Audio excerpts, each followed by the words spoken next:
Welcome to this Thursday edition of Bury Your Bookie. I'm Jeff DeForrest. Very happy to be with you. Very happy to be anywhere at this stage of my life, but especially with a juicy lineup of things that are happening this weekend from a betting standpoint. We have baseball games going on, a couple of playoff games taking place today, an NFL game on a Thursday night that certainly shall attract some attention as of great intrigue from a gambling standpoint. And let's face it, we have to see what happens in the aftermath of last weekend when the bookies literally got buried. They're all crying in Las Vegas, all of these sportsbook managers. In fact, and I've said this for years, I've said it on the show, one of the things that I have stated in my will is that I would like to have my ashes after my cremation spread at the 16th pole at Gulfstream Park, because that's where all my horses died. And if you were around Las Vegas this week, you saw a lot of ashes being spread from the managers of these various sports books and betting enterprises. I saw them being tossed into the Bellagio fountains as the fountains were spraying water all over the place, all across the boulevard, from the top of the stratosphere. In fact, a couple of the bookies just said, hey, let me just go down that chute. No protection needed. That big ride that they have there that takes you and drops you like 100 miles an hour down to the ground. They just said, don't even strap me in. I'm ready to fall out of this thing. And it was a disaster as the chalk was prevailing all over the place, and made for a very easy weekend for those, as we talked about yesterday on the show, that are inclined to go ahead and lay points in the National Football League. And the margins are not that fat this week. A couple of games really stand out to me. We'll get to that in just a moment. And we'll talk some baseball and college and pro football with Mike Jones, who's going to join us in a sec as well. First off, though, if you are betting, I mean, you don't have to schlep to the casino. You can do it right here from your trusty cell phone. BetOnline is the world's most trusted betting platform, your number one source for everything when it comes to sports betting. Every stat, every matchup, every breakdown, even live odds and spreads to bet on during the games as they take place. With the largest catalog of odds on everything from football, MLB playoffs, NHL, NBA, and even politics, with the election about to be decided. Hey, you think Rick Scott's going to win the senator seat back? I don't know, but you can bet on it. When the game's over, head on over to the online casino, get involved in a game of poker, blackjack, or play over the 150 slot games that they make available to you. Head to the website today to get in on all the action with America's most trusted site for online wagering. Bet Online, the game starts here. All right, baseball action last night. Took it on the chin. I'm still a latent Mets fan from my many years of working at Shea Stadium. It was the first job I really had. Other kids had paper routes and different things, and they were making a couple of bucks a week. And I was killing it as a vendor at Shea Stadium. I was selling souvenirs, and turned out you learned a lot about business and math. I was making 11% commission, and that was back at the time when you could get a fitted cap. Actually came with sizes, never mind these little expanding bands and thing with the little buttons in the back. A fitted Mets cap with an insignia on it that was sewn in, wasn't just some patch, $1.50. And to show you how inflation has affected things, and now this is going back 60 years ago, pretty much. But today, people would be paying $30 for the same thing, but people were startled when you gave them the price. And the big trick was put the cap on the kid's head and then tell the father, that's $1.50. And he would look at you like, what? $1.50? You fucking asshole. You should have told me that up front. But meanwhile, the kid has already run out of the ballpark with the hat on, so the guy was stuck paying the tab. And it was a great, great job. I never really lost my feeling in my heart for the New York Mets, but it certainly was a dagger through the heart last night as they got clobbered. I thought Buehler was going to get shelled. A lot of people were inclined to bet the over in that game because of Buehler's presence out there. The Mets end up getting shut out, and the over players were still doing the Kazatsky because the Dodgers managed to touch up Severino and company for 8 runs. So 2-1 Dodgers in that one.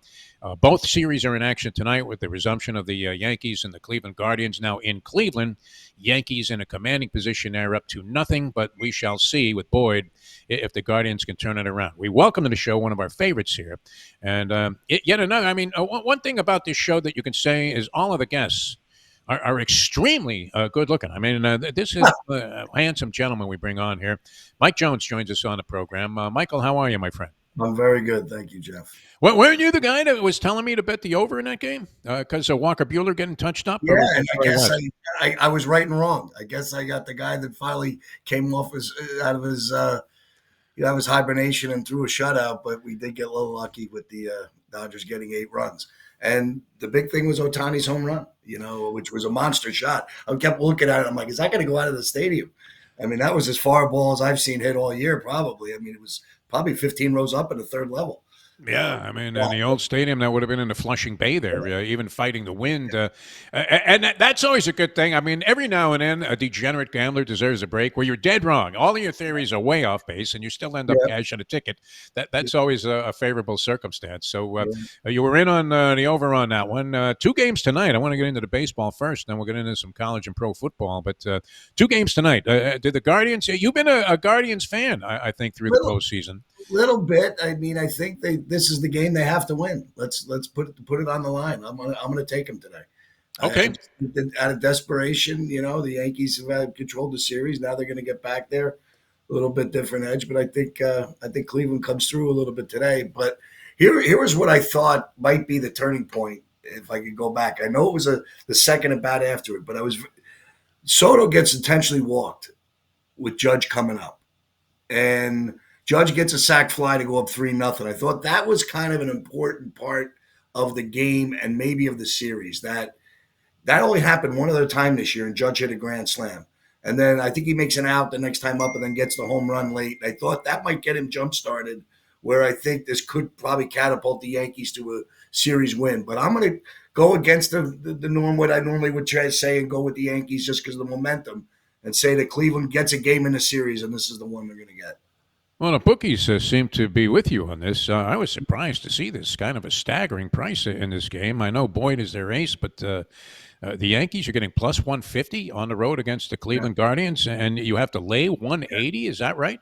With the Guardians tonight? Yeah. That's almost 2-1 in a baseball game. It's a lay. And here's the other thing, too, which the stat that I should throw out to the Yankee side of this bet is Schmidt, with more than 5 days rest, is a 1.5 ERA. So he's going with one of those long days. It's been 8 days since he's pitched. And maybe that extra rest does help it. If you're going to look at it both ways, you might lean a little under play in this game also because maybe the pitching holds up in both ends. But I just think that the book, sometimes one of our guys on our group says, what you got to do more is analyze the line, not the game. Yes. I'm an analytics guy and say, why is Cleveland this big? I was stunned by that. I literally, I'm looking and I'm going to various sites thinking this has to be a misprint. Yeah. And I couldn't believe how staggering the price was. Just on that alone, I'd be tempted to take a shot with the Yankees and eat the loss if that's what took place. Yeah, and in these games, playoff games, I think they're a lot closer. I always think the pressure, I like to know where the pressure's going.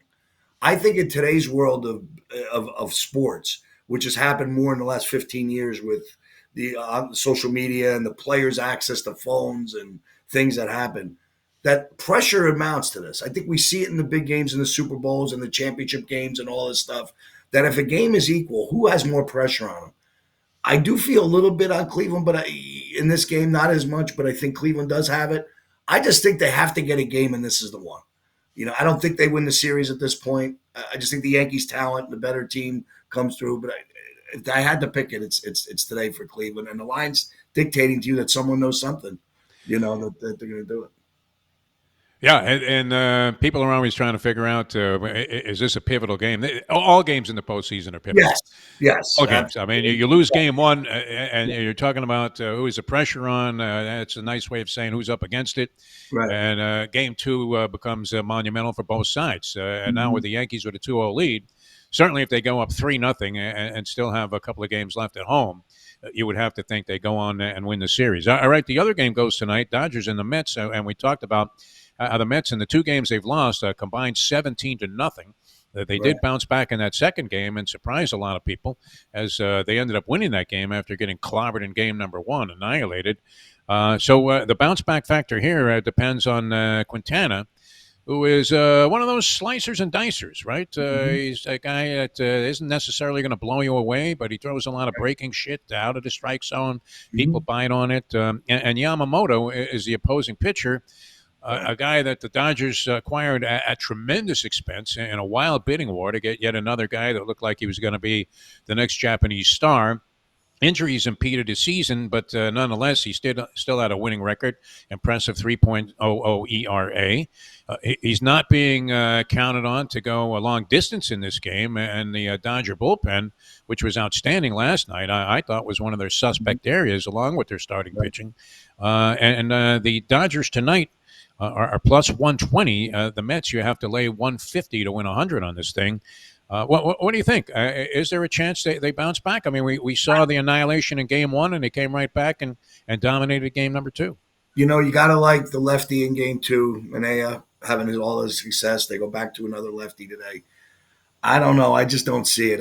I think the Dodgers are the better team. I think they've showed it. I think they have to probably throw a little bit of a knockout punch today.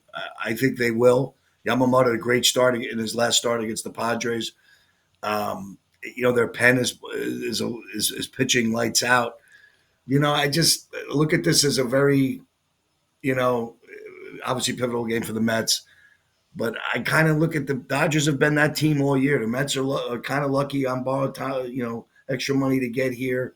I'm looking at the Dodgers to be the better team and come through here and take it. And I like to take one side where I get a little bit of a price favor. So this would be it. Yeah, I mean, it looks very tempting. Certainly. All right, football game going tonight. I don't know if you're inclined to wager on this one. Yeah. The line has shifted, maybe for good reason. The Saints still playing a backup quarterback. And then on top of that, their two top wide receivers are out of the lineup tonight. Right. The Denver Broncos have acquitted themselves pretty well for a team that wasn't expected to do much this year. They sit there at 3-3, and they did manage to hang on. Showed a pretty tough defense in that game in the rain against the New York Jets a couple of starts back, and now at 500, look to be have acquitted himself nicely, as I said.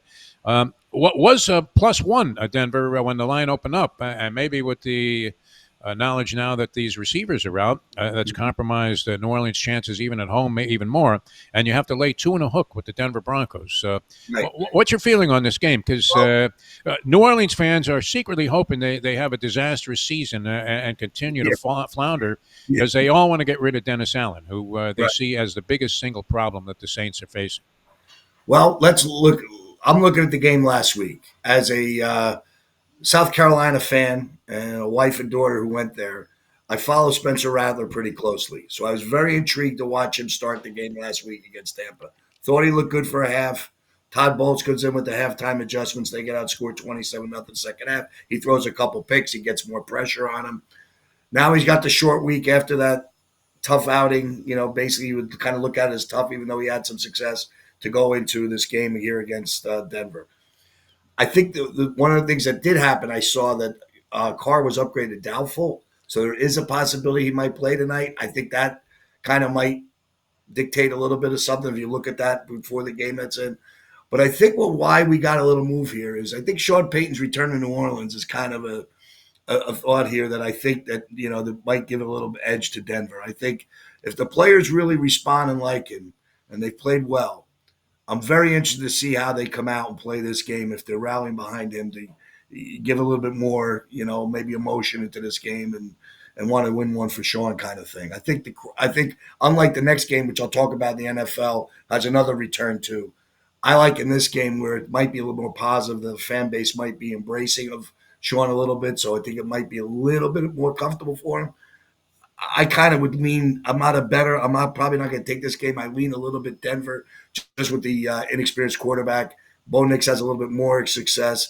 And if we look at the Saints, they've had this losing streak when they lost their interior part of their offensive line. And I do, you've heard me talk about this. I love units that stay together. I think are the more successful teams in the league. They lost Ruiz. They lost the guard. Now some of these guys are doubtful of may play tonight or not. I think that's a key thing you want to look at is where's New Orleans' offensive line, because this no-name defense in Denver has been tough on teams, and they play well. So the bookie's telling you to go 1 to 2.5. The other way they're telling you Denver's a side. It's hard for me to bet New Orleans in this spot. I'm probably a pass on this game just because of the numbers and what I see. But if I had lean, I'd lean Denver. I'm looking at a team with a lousy coach who just gave up a 50 spot the week before, not even the week before, now coming back off a short week, Right. possibly with, as you said, a backup quarterback. We know this about the injury report in the NFL that when gambling was a taboo subject, there was only one reason they put out the injury report, and that was for degenerate gamblers. And unless you're listed as deceased on the injury report, you're likely to play. So doubtful doesn't scare me so much. Right. Although understanding the circumstances with Derek Carr being out last week, I Mhm. don't know that I would be confident that he was going to play tonight, in spite of my viewpoint about the injury report and the bogus listings. Tom Brady was on the injury report every week when he Right. was with the Patriots, and he played every ball game, listed as questionable. Questionable, you figure the guy's playing. Doubtful, I mean, at some point in time, you have to look at it and say that's probably not happening. But the only thing that scares me, having been in New Orleans many times, one of my favorite cities, is that some gypsy on Jackson Square right now, as we speak, Mike Jones, is putting a giant knitting needle in a voodoo doll of Sean Payton on his return to town. And I believe very heavily in matters of the occult when it comes to gambling. So if you buy that, that would be the only way to make a case, I think, in this game for New Orleans, although everything in the NFL, except for last week when the bookies were all crying, is very, very tough. All right, let's get into some selections of yours. And then Okay. before we do that, tell people how they can get the gist of all of your information, because you have a great service out there, and it's Yeah, fascinating with money we're back guarantees and all kinds of things. yes, we're on Pix, PIX for the number four profits.com. And our specialty and big adage is that in our best bet, if we lose the best bet, we refund your money. So, which I don't see done anywhere often. And so we're willing to do that. So we put our money where our mouth is. We are usually betting the game that we are giving to the client. And that's what we do. We have picks of the day. And our motto is we want to pick one game a day. We're not going to give you five or six. We feel like we want to save marriages and let you spend more time when we put a couple hours of watch TV and on the sports betting. So we figure it's easier to go 1-0 than to go 5-0. So we're figuring that's been our mantra, and we work that way. Well, with being 0 for 3 with a walk on marriages, Yeah, I don't know that I'm salvaging anything you might want to unless I find do it disappearing. yeah, definitely. I got to do the old D.D. Cooper. All right, let's get your selections for this week for the people Hey, out there that are following Bury the Bookie. I'm going to do one Big Ten in my conference who I follow the most, SEC. Let's go with the Big Ten and 12 noon game on Fox. I believe it's going to be Nebraska going up to play Indiana. Both teams having a very successful year. You know, probably done a lot better than people thought in the beginning. Indiana 6-0. Both teams coming off a bye week.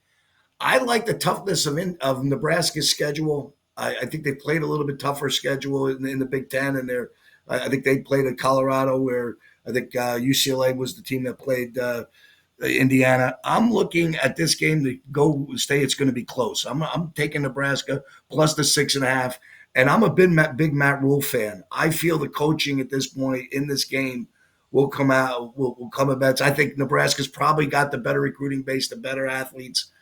I'm going to lean a little bit Nebraska. Won't be surprised if they win the game. Indiana's been a darling of a lot of people that I know so far this Yep. year, Yep. including our own Scotty M, who has been Mm-hmm. riding their back, Yeah. and another friend of mine. We were just talking on another show, and he's been cashing week after week with Indiana. You're going against that trend right now, I'm and this going against the trend. Yeah. Nebraska tougher schedule. They should be ripe for this one. Plus 6.5, almost getting a touchdown.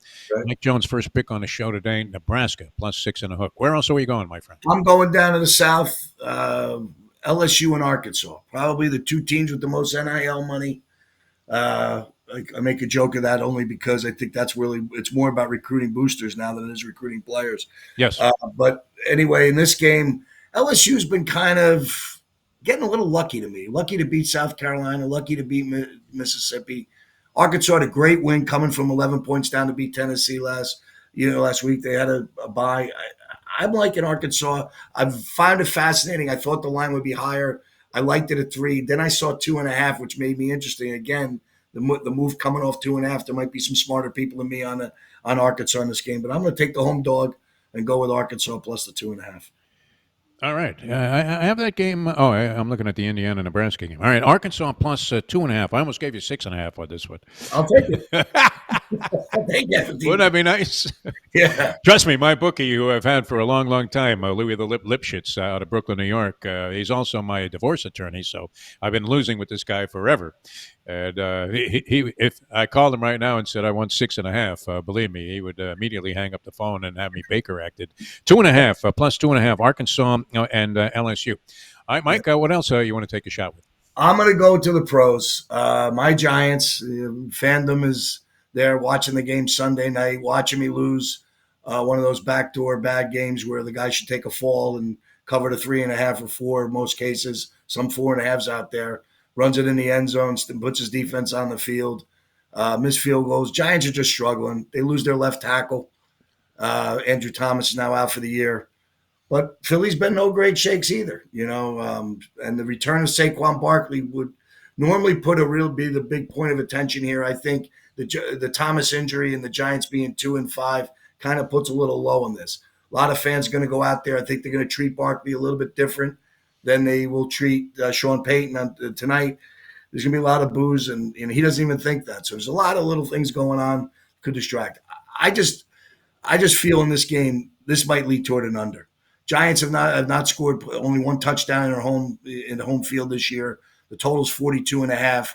Hard for me to take 3.5 with the Giants. If I would, I'd be laying it. But I feel much more confident in an underplay here. Just think both offenses and both left tackles being out. I think those are big, instances where you kind of lean toward what the quarterback success is. And Daniel Jones has been jumping around a little bit. You can see that he's never really, and deservingly so, has never really been able to have confidence in his blocking and protection. And now you lose your probably Pro Bowl best player, captain on your team, left tackle. I think might be a little antsy. And the Giants' middle three have been struggling, and Philly comes at you with two really good interior tackles. I lean toward a little bit less points being scored, and I'm going to go under 42.5.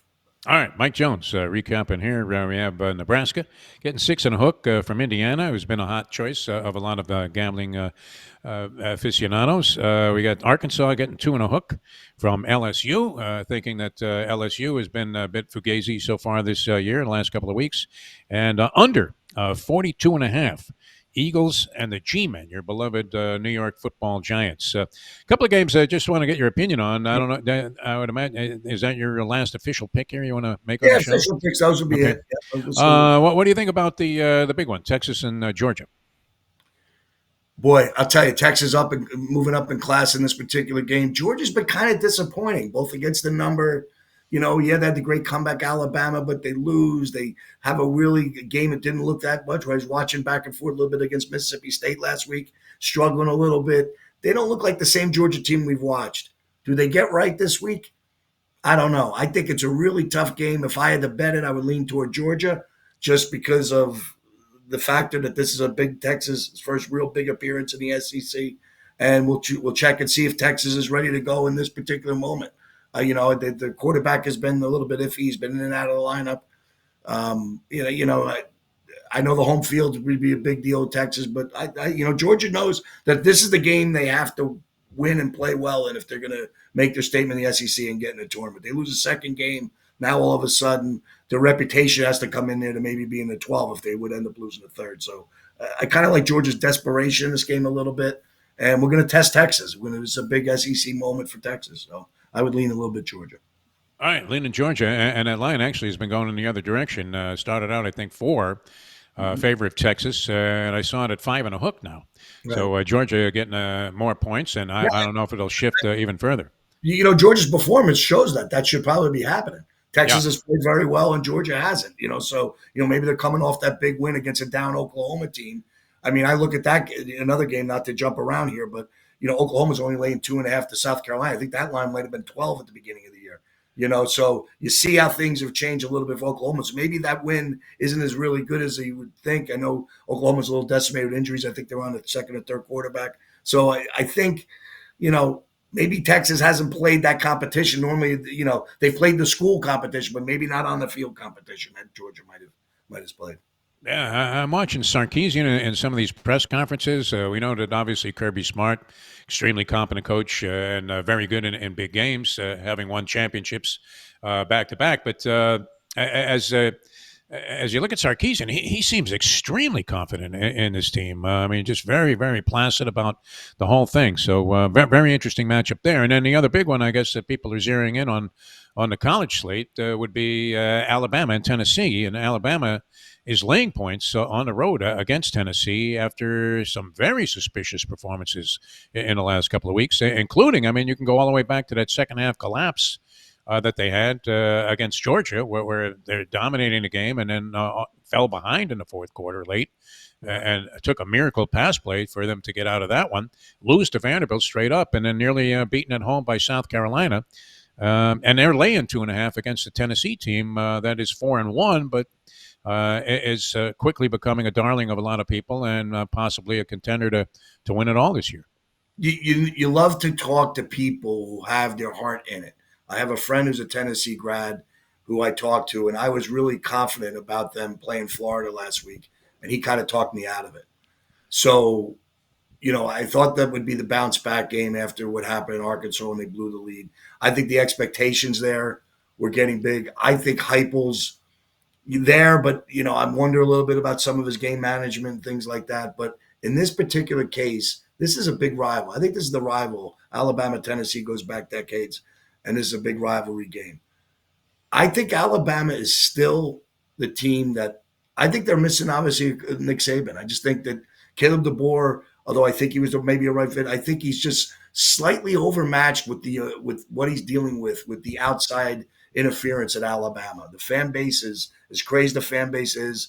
I know Saban used to complain about how he would win if he didn't win by a certain amount. If it wasn't a blowout, the fan base would get mad at him. There's a lot going on, and I just think the moment in the I saw the interview when he was looking up at the sky and he was taking it all in for the Georgia game. I thought maybe this is kind of a job that this guy might need a year or 2 or 3 to sink into. And so this particular game, a big game on the road, I'm sure Tennessee's fans are going to be lit up for it. Is Alabama where they have been? I don't know. So I would take a lean a little bit toward the home team at this rate. I think the line should be a little bit closer. So, there's really no real big play that I love, but if I had to take it, I would probably lean toward Tennessee in this game. All right, Mike Jones giving us Nebraska, giving us Arkansas. Both teams getting points, and the under in the Eagles-Giants game on the NFL slate. Always a pleasure, my friend. We'll talk to you later on. We got another little enterprise working here, and thanks so much for joining us on Bury Your Bookie. Enjoy it. Thanks, Jeff. All right, that's Mike Jones, ladies and gentlemen. Yeah, I'd be inclined to go ahead and take the Denver Broncos tonight, so you may want to proceed with tremendous caution on that. Like I said, I think only matters of the occult can derail the Broncos from covering what is now 2 and a hook and was a 3.5-point swing from the original opening line. I did call my bookie, Louis the Lip Lipschitz, and ask him about the Army game. And I said, well, 15.5, the bookies are kind of straightening things out. They're on to the fact that Army's a very good team. And he said, yeah, it's not just a 15.5, but they also, you have to allow them to shove a Scud missile up your ass if you want to take Army now, because they've been dominating and undefeated against the spread. They take on the so-called pesky Pirates of East Carolina. And I'm in agreement looking at that game in London with Troy West, who joined us on the show yesterday. I think Jackson, what kind of huge advantage is that to be sucking down shepherd's pie and warm Guinness stout while you're in London, in England for the week, as the other team has to come and make that trek and then play a ball game there. We always see one team really is out of sync when they go to these games in London, especially early in the ball game. The Jaguars, as poorly as they've looked, you would think would be destined to eventually get a decent game out of Trevor Lawrence and company and put things together. If ever there was a spot for that, it would be this week as they take on the lowly Patriots. I'm thinking if you're calculating a line on the Patriots, you should start with double digits.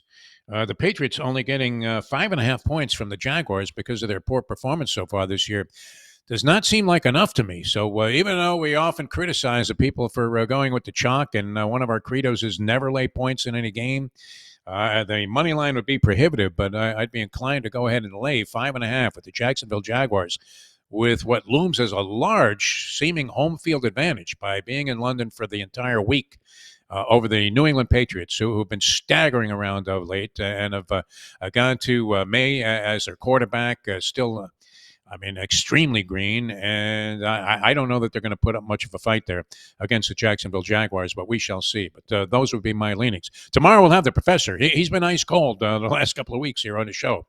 I think he's destined to turn it around. So you'll want to tune in for that. And we have a lot of new things happening on Bury Your Bookie next week. Appreciate all the people for tuning in. Thank you so much for everybody connected with No Filter. Our good friends Leslie and Henry and Joe, they do a great job, and all the other platforms that carry the show. I'm Jeff DeForrest, and wishing you all the best, especially tonight with 2 baseball games and an NFL contest in your efforts to bury your bookie.